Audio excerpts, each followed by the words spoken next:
guys, Nary here from Drinkweed Games, so you know me on Twitter, The Gaming Dragon. Today I'm coming back at you in a new Let's Play episode of Violet Memoir, Leigh's Path. That's right, Leigh just got a big update. I am very much looking forward to playing through it. It's like 11,000 words. It's pretty decent. That's a pretty decent amount. But yeah, guys, just sit back and enjoy. We're picking up right where we left off. Please sit back and enjoy for the next 18 minutes to entertain you. Let's jump right in. Alarm send you're up, and let's go.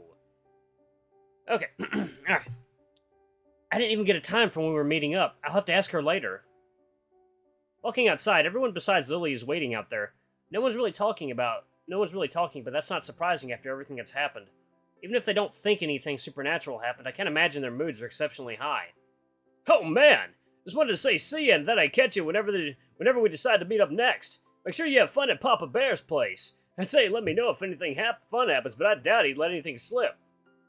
Leigh doesn't rise to Oscar's goading. Instead, just focusing on the rapidly darkening sky. It's borderline purple now, with only the fading sun's glow visible over the horizon. Anyway, I'm gonna see if I can work off some stress at the gym. See everyone around. Don't be afraid to call. He doesn't wait around for any of us to confirm we will, not that I'm expecting either of them to do so anyhow, as he jogs off deeper into the campus grounds in the direction I can only assume the gym to be. I'm expecting Lucas to leave, too, but he just waits around, watching the two of us with an expectant look on his face. Aren't you going to head off home, too? Leigh said his place is in a close enough direction that he can drop me off, too. I thought it would be better than walking home alone in the dark. That makes sense. I'm surprised he's as composed as he is, considering just how volatile he can be. I'm sure the fact that everything just turned out to be a dream helped, but I still expected everyone to be a little shaken up. Both of you could use the company. He says that like he isn't good enough company for me, which is incredibly unfair to him. After all, if I didn't like his company, why would I have chosen to go with him at every opportunity? Do you think we can leave soon? I don't like being out after dark.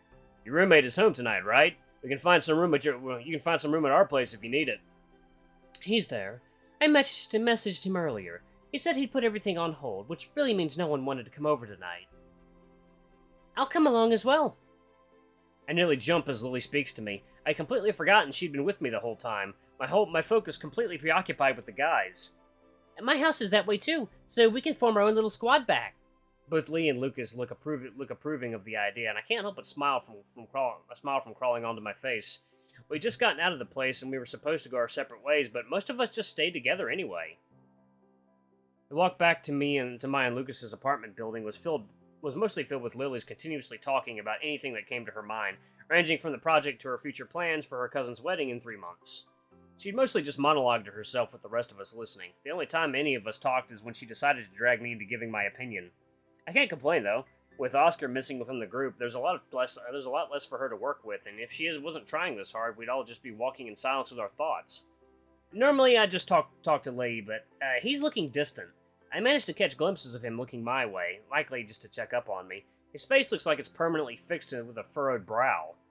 I try to give him as sincere of a smile as I can. As awful as the last few hours have been, I can't deny that everyone's presence is putting me at ease, and I want to transfer as much of that as I can.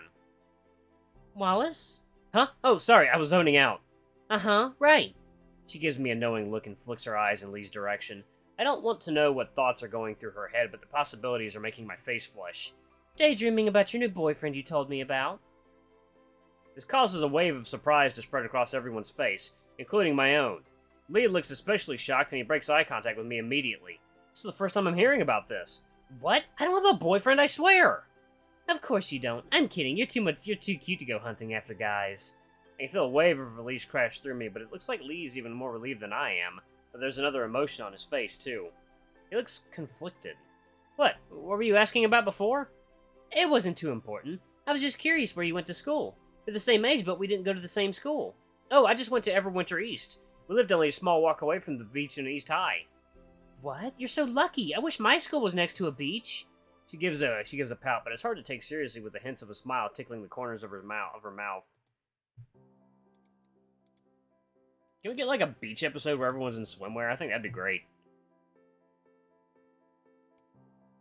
At the mention of the distance between the beach and the school, Lucas's ears perked up and he's looking at me in exasperation. It's not right next to the beach. It's still a 15-minute walk away. If only you're slow. I heard some of the teachers take the kids there during lunch. Is that true? Yeah. I can't believe it. That's so lucky. I wanted to disagree because I never went with any of them any of the times the teachers made a trip. It was only during summer and was rare, but it still happened more than one would expect. I feel if I told her I didn't go, she'd lose her mind. I'd just spend most of my time in the library. It was nice and cool. The kids who hung out there were nice too. I just went to a boring old Wintervale. Nothing interesting ever happens there. It's the best school in the city, though. You're lucky to go there. The sound of Leigh's voice next to me makes me jump. I'd almost forgotten about the others with how one-on-one the conversation has been. Charlie is currently going there. She's a little too focused on sports other than grades, but thankfully they have good sports programs for girls. You can say that again. They keep trying to get me to play everything. It was exhausting. I just ended up doing tennis so they'd stop bothering me. It's good for her. I swear that girl is dirt and mud for brains. Despite the demeaning words, he can't hide the big smile on his face. I've seen that look plenty of times by this point, but Lucas and Lily look surprised. They don't see this side of Leigh often, so that makes sense. He notices the attention too and tries to ignore it, but I can see his ears are turning a darker shade of pink. He looks even like looks like even someone like Leigh gets embarrassed sometimes. Not enough to care about hiding his smile, though. What about you two? How was your high school? I expected to hear something more interesting, but Lucas just reminded us he was homeschooled, and Leigh just gave a few vague details. I have to prod him for details later. I feel like he was a lot of stories that he doesn't want to share with the group. It wasn't long before our group slowly dissolved, leaving only Leigh and me. It was surprisingly unceremonious. I don't know why I expected more than a simple goodbye, but it felt a little sad to see him disappear into the building. Next was Lily, who was anything but unceremonious. As soon as we reached a split that took us in a different direction to her house, we were stuck in a near minute-long farce about how she didn't want to leave. It was hard to be annoyed, though. It was just silly enough that even Leigh had a smile by the end of it. Now we're alone and walking through progressively emptier and emptier streets. Right now we're on a quiet residential street with no one else on the sidewalk beside the two of us. Leigh looks deep in thought, and there's been only silence since our group reduced down to just the two of us. I'm beginning to think he's upset with me about something. Hey, were you doing okay? He makes no indication to look or gesture towards me at all. If he weren't completely alone, I would have never guessed he was referring to me. I'm not sure how to answer the question, and my default answer would just be yes, but that's a lie. How could I be doing good after everything we had just been through? But I know if I tell him the truth, he's just going to worry and fuss over me like a child. He's got such a bad habit of it. Tell the truth. Not really. I mean, what am I supposed to do after that? Just get over it? He stops and I'm barely able to stop myself from bruising my nose on his shoulder blade. He turns around and there's an uncertainty I rarely see on his face. The only other time I've seen him look like this is whenever we're dealing with the aftermath of him accidentally hitting me. I'd almost forgotten about that entirely, but he's looking at me like he's messed up somehow. What's wrong? Are you okay? I'm fine. I just want to know if anything like that happens again. I'll protect you. You think something actually happened? That prompts a furrowed brow, and I can already tell what his answer is going to be. I can't be too surprised. What happened just isn't something people would accept. Something happened, and whatever it was scary shit. I want you to know I won't let anything hurt you. You can't promise that. You saw whatever that monster, you... He reaches down and lifts my head up by my chin with just his index finger. That uncertainty has completely dissolved and is now replaced with pure, fierce determination. It's terrifying and attractive. I'm only able to see it for a couple seconds before he's pulling me against his chest. The embrace is tight but comforting. He smells of motor oil and a spicy masculine scent that makes my head spin. This isn't the time for my body to be reacting this way. But he lets out a growl that sounds truly feral, and there's a rage in his eyes that I've never seen before. It's not directed at me, and his touch is still gentle, but I can feel the anger radiating off of him.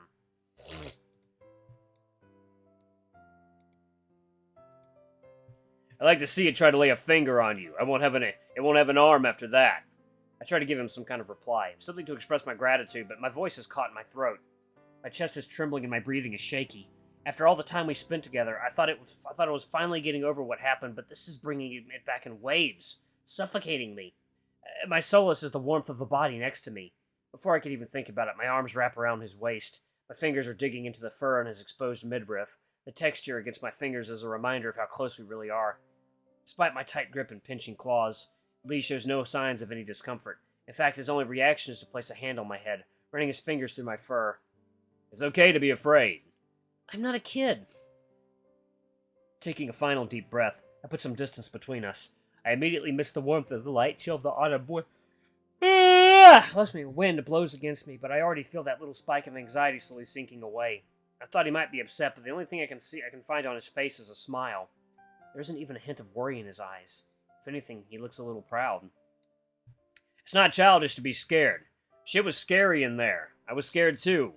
You were scared? You sounded so calm. I had to be, but I was terrified too.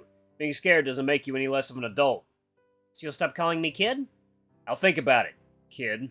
He flashes me a mischievous smile that I've only ever seen when he's messing around with Charlie. I'm not even given a chance to react before his hand lashes out and attacks my head, ruining my poor innocent head fur. Hey! That takes so long to straighten when it gets messed up. He takes a step back, unable to hold back his laughter as I give a useless attempt at trying to fix my hair. There's no chance I'll be able to get it remotely under control without a brush. This isn't the first time he's done this either. I need to start carrying a brush around with me. Come on, I'll fix it up for you when we get home. I used to do Charlie's hair when she was younger. You cut her hair? She used to get me to style it too, back before she decided to be a tomboy. Now she just wears a ponytail. I think it suits her. It does. He's got a smile on his face, but there's a hint of something sad in his eyes that confuses me. He catches me staring and just wraps an arm around my shoulder, forcing the two of us to keep walking. It's not too much farther. It's nothing special, but you can make yourself at home. From the way he talked about it, I was expecting this place to be a complete rundown dump, but we're standing outside of a typical apartment building. It's a little ways away from the city center, but it's only about a 20-minute drive. The place looks worse for wear, but not enough to the point where it feels seedy and unsafe. There are 3 stories above the ground floor, and it looks to be holding 10 apartments to each floor if the windows are anything to go by. It looks much worse on the outside. I didn't think it was that bad. Right. He walks through the entrance, only checking momentarily to make sure I'm following after him. The initial entrance is devoid of anything but another locked door and a single mailbox. This room is so small that I'm not able to fit inside of it with Leigh despite how skinny the two of us are. The key ring he pulls out has 2 keys, a tag with a number on it, and a cute little princess tiara that reminds me of the crop top he's wearing. I guess there's more to it than I thought. Unlocking the door leads to a lobby area that's devoid of anything besides a single chair and a massive wall of little mailboxes that also requires a key. He doesn't regard the mailboxes at all, and instead walks over to the stairs. There's no elevator in sight, but I don't particularly mind. There are only a few stories of climbing even if he's on the top.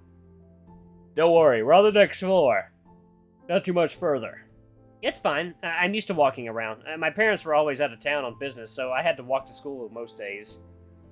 Not too different from us, kid. With a nod for me to follow, we climb the stairs to the next floor. Despite looking a little worn, the interior of the building is a lot nicer than I was expecting.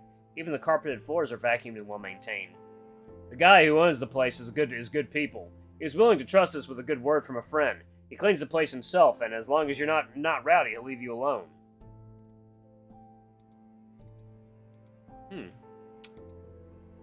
Arriving on the next floor, I'm met with a wave of color. The walls are a shade of soft beige, while the carpet is a vibrant red. The material looks cheap, but it's enough to feel like a proper home. Don't be too shocked. You just replaced the carpet after it got ruined with mud. I thought Charlie just cost us a place to stay, but it was just a wild animal that got in. She made me take her to the mall as an apology.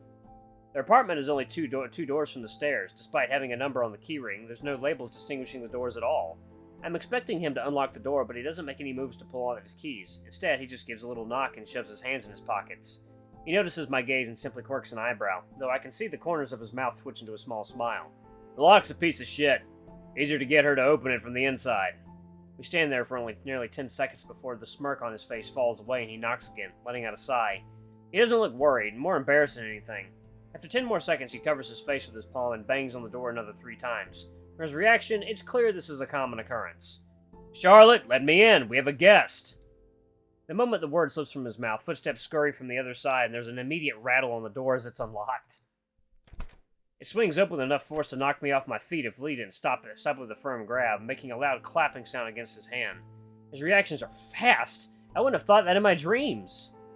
Standing in the door is a familiar female Possum, who doesn't even look phased at nearly throwing us to the door. Instead, she's looking at me with an excited glint in her eye. It feels dangerous. Wallace! Did my brother finally work up the courage to get you to come over? He's been wanting to do it for ages, but always chickens up. Charlie? Leigh's stony neutral expression stands firm, but there's a moment when he meets my eyes that he looks away and a pinch of pink peeks through his fur on his cheeks. That's a mouthful. What took you so long? Nothing. I just wanted to make you sweat. What if someone broke in and kidnapped me? Wouldn't that be scary?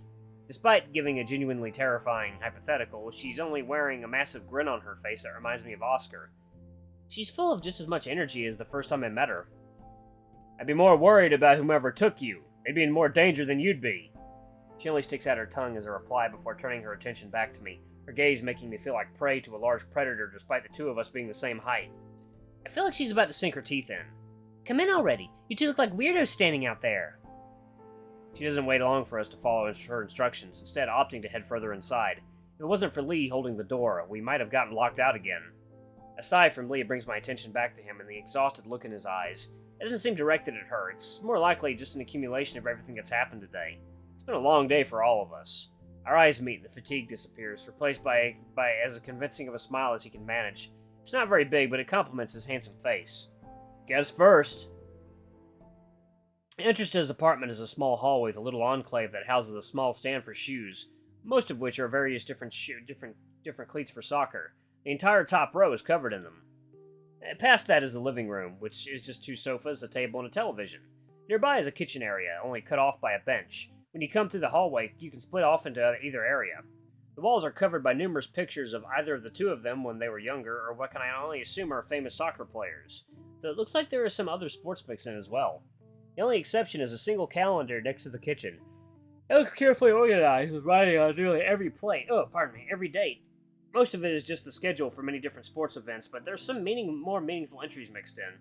The only other thing in this room is in the corner of the room. There are 2 doors. There's nothing on them that indicates what they are, but it's a safe assumption that one of them is a bathroom. Charlie is already lazing on this far sofa, watching some soccer game. I don't recognize either of the teams, but then again, I don't know anything about soccer at all. It could be our state team, and I wouldn't notice. No wonder she doesn't come to the door. You have to drag her to get her to do anything while a game is on. Without saying a word, she flicks Leigh the middle finger, not even taking her eyes off the screen to do so. He only rumbles in response before heading into the kitchen to look in the fridge, leaving me in the gap between areas. I am forced to just twiddle my fingers in awkward silence until he closes the door, a bottle of some brand I've never seen before in his hand. He must have picked up on my nervousness because he gives me a sympathetic smile. Sorry, make yourself at home. It's just the 2 of us here, so you don't have to worry about making a mess. She'll make enough for the both of us. We both look over to Charlie, who doesn't look like she's heard it. She's now leaning forward with her fingers digging into the front of the cushion. Brace yourself. What? I'm not even able to get a word out before a yell reverberates through the room, causing me to jump with a yelp, though you wouldn't be able to hear it. Yeah, get him! The sound doesn't look like it affects Leigh at all. The only indication he even heard it is the slight crease in his brow and the way his ears are pressing back. Hey, try to keep it down, kid. You'll give me a headache and you're scaring Wallace. Oh, sorry, I'll be quieter. She whispers at that last part out with a pout of genuine sympathy.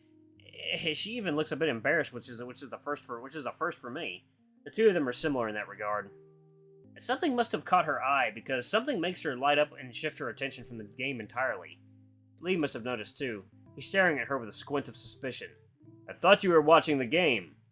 There's only like 5 minutes left and we've doubled their points. They don't stand a chance. What's more interesting is the 2 of you. So, how did it go? How did what go? Alright guys, I'm gonna pause it right here. Leigh is back! Thank you all so much for watching. Don't forget to like, comment, subscribe, ring that notification bell. Leave a super thanks or tip if you can, it always helps. Until the next video, I love you all. I'll see you next time. Bye-bye!